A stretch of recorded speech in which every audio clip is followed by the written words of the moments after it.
Hi അസ്സലാമു അലൈക്കും. പ്രസവിക്കാൻ മാത്രം വിധിക്കപ്പെട്ടൊരു താത്ത. ഞാൻ ഒരു ഇൻസ്റ്റാഗ്രാം പേജിൽ നിന്ന് കണ്ടതാണ്. ലിൻഷിന എന്നൊരു പേജാണ്. അവരുടെ പേര് ലിൻഷിന എന്നാണ് തോന്നുന്നു. അപ്പം അവരതിനെ റിയാക്ട് ചെയ്തിട്ടുള്ളത് എന്താണ് കണ്ടോക്കും. അപ്പം നമ്മളോട് അങ്ങനെ പറയുമ്പോൾ നമുക്ക് റിയാക്ട് ചെയ്യാൻ പറ്റും. റിയാക്ട് ചെയ്യാതിരിക്കുന്ന ഒരു കാലഘട്ടമാണ് ഇപ്പോൾ. കാരണം ഒരാണും പെണ്ണും പരസ്യമായിട്ട് പോലും എന്തെങ്കിലും അങ്ങനത്തെ വേണ്ടാത്ത അവിഹിത ബന്ധം കണ്ടാൽ പോലും ഇപ്പം പ്രതികരിക്കുന്നില്ല ജനങ്ങൾ. എന്താ അവരെന്തെങ്കിലും അവരെ ഇഷ്ടമുള്ള രീതിയിൽ ജീവിച്ചോട്ടെ, ഇങ്ങനെയുള്ള ഒരു മൈൻഡാണ് ഇപ്പം ജനങ്ങൾക്ക്. അതായത് ലോകാവസാനമാകുമ്പോൾ അങ്ങനെ തന്നെയാണ്. ആരും അവരവരുടെ കാര്യങ്ങളെ നോക്കുള്ളൂ. മറ്റുള്ളവർ തിരിഞ്ഞു നോക്കാനൊന്നും നമുക്ക് സമയം ഉണ്ടാവില്ല. ഉണ്ടെങ്കിൽ പോലും അത് പ്രശ്നങ്ങളാവും.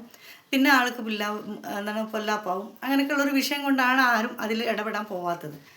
ഇതിൻ്റെ ഒരു ഉദാഹരണം തന്നെയാണ് ഇപ്പം നമ്മൾ യൂട്യൂബ് ചാനൽ സാജിദാനെ പറ്റിയും സാബിറാനെ പറ്റിയിട്ടും അങ്ങനെയൊക്കെയുള്ള ആൾക്കാരെ പറ്റിയിട്ട്, നജിലാനെ പറ്റി ഇങ്ങനെയൊക്കെ പറയുമ്പോൾ നമുക്കിപ്പോൾ എത്ര ആൾക്കാരെല്ലാം അറിയണുള്ളൂ സ്ഥിരമായിട്ടുള്ളത്. ഇതിൽ കൂടെ തന്നെ അവരെല്ലാവരും പറ്റിച്ചിട്ട് പൈസ ഉണ്ടാക്കിയിട്ടും ജീവിക്കുന്നത്.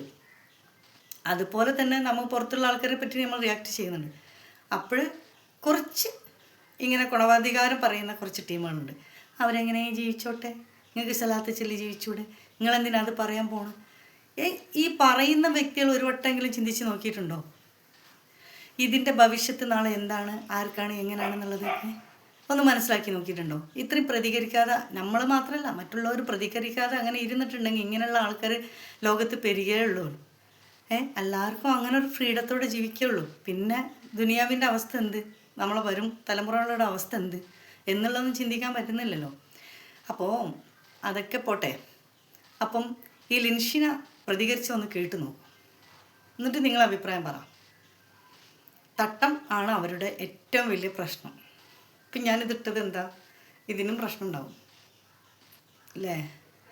അപ്പം പ്രശ്നമുള്ളവരവിടെ പ്രശ്നം ഉണ്ടാക്കുക. നമ്മളെ തട്ടം, നമ്മളെ ക്യാഷ്, നമ്മളെ തല, നമ്മളെ മുഖം, നമ്മളെ ഇഷ്ടം, അത്ര തന്നെ ഉദ്ദേശിച്ചാൽ മതി. ഓക്കെ, അപ്പോൾ എന്തായാലും ഇതൊന്ന് കേട്ടു. മാത്രം വിധിക്കപ്പെട്ട താത്ത എൻ്റെ ഒരു വീഡിയോന്റെ അടിയിൽ വന്നിട്ടുള്ള ഒരു കമന്റ് ആണിത്. അപ്പോൾ ഇതുപോലെയുള്ള പല കമന്റുകളും ഇപ്പൊ എന്റെ തട്ടം ബേസ്ഡ് ആയിട്ട് അല്ലെങ്കിൽ എന്റെ കമ്മ്യൂണിറ്റി ബേസ്ഡ് ആയിട്ടുള്ള പല കമന്റുകളും എനിക്ക് വരാറുണ്ട്. അപ്പോൾ ഞാനതൊക്കെ തികഞ്ഞ അവജ്ഞയോടുകൂടി തള്ളിക്കളയാറാണ് പതിവ്. പക്ഷെ ഇങ്ങനെ ചിന്തിക്കുന്ന ആളുകൾ ഇപ്പോഴും ഉണ്ട് എന്ന് ആലോചിക്കുമ്പോൾ അവർക്കുള്ളൊരു കുഞ്ഞു മറുപടി ആയിട്ടാണ് ഞാൻ വന്നിട്ടുള്ളത്. അപ്പോൾ ഫസ്റ്റത്തെ പോയിന്റ്, പ്രസവിക്കാൻ മാത്രം വിധിക്കപ്പെട്ട താത്ത. അപ്പോൾ അൽഹംദുലില്ലാ ഞാൻ പ്രസവിച്ചിട്ടുണ്ട്. പ്രസവിക്കുക എന്ന് പറയുന്നത് നല്ലൊരു കാര്യം തന്നെയാണ്. ഭയങ്കര കഷ്ടപ്പെട്ടിട്ട് തന്നെയാണ് ഒരു കുഞ്ഞിന് ഞാൻ ജന്മം കൊടുത്തിട്ടുള്ളത്. അപ്പൊ ഇതുപോലെ കമന്റ് ഇടുന്ന ആളുകളുടെ അമ്മമാരും കഷ്ടപ്പെട്ടിട്ട് തന്നെയാണ് ഇങ്ങനെയുള്ള ഒരു ജീവൻ ഈ ലോകത്തേക്ക് കൊണ്ടുവന്നിട്ടുള്ളത്. ഞാൻ അതിന്റെ കൂടെ തന്നെ എന്റെ കരിയർ ബിൽഡ് ചെയ്യുന്നുണ്ട്. ഞാൻ ക്യാൻസർ നാനോ മെക്കാനോ ബയോളജിയിലെ യൂണിവേഴ്സിറ്റി ഓഫ് കാലിക്കറ്റിലെ 5ാം വർഷ റിസർച്ച് സ്കോളറാണ്. അതിന് കൂടെ തന്നെ ഞാൻ ഇന്ത്യയിലെ ഏറ്റവും മികച്ച റിസർച്ച് ഇൻസ്റ്റിറ്റ്യൂട്ട് ആയിട്ടുള്ള ഇന്ത്യൻ ഇൻസ്റ്റിറ്റ്യൂട്ട് ഓഫ് സയൻസിൽ റിസർച്ച് അസോസിയേറ്റ് ആയിട്ട് വർക്ക് ചെയ്തിട്ടുണ്ട്. കേരളത്തിലെ ബറോൺ കോളേജുകളിൽ ഒന്നായിട്ടുള്ള ഫറൂഖ് കോളേജിൽ ഞാൻ കോൺട്രാക്ട് ബേസിസിൽ അസിസ്റ്റന്റ് പ്രൊഫസർ ആയിട്ട് വർക്ക് ചെയ്തിട്ടുണ്ട്. ഇഷ്ടമുള്ള കാര്യങ്ങളൊക്കെ ഞാൻ ചെയ്യുന്നുണ്ട്. ഞാൻ വീഡിയോ ചെയ്യുന്നുണ്ട്, യാത്ര ചെയ്യുന്നുണ്ട്, ഇഷ്ടമുള്ള കോഴ്സുകൾ പഠിക്കുന്നുണ്ട്. അങ്ങനെ എന്നെ കൊണ്ട് പറ്റുന്ന കാര്യങ്ങളൊക്കെ ചെയ്യുന്നുണ്ട്.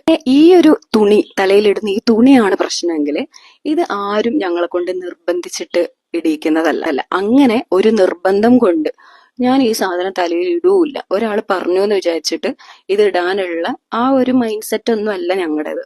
ഇസ്ലാം സ്ത്രീകളെ ബഹുമാനിക്കാനാണ് പഠിപ്പിച്ചിട്ടുള്ളത്, അപമാനിക്കാനല്ല.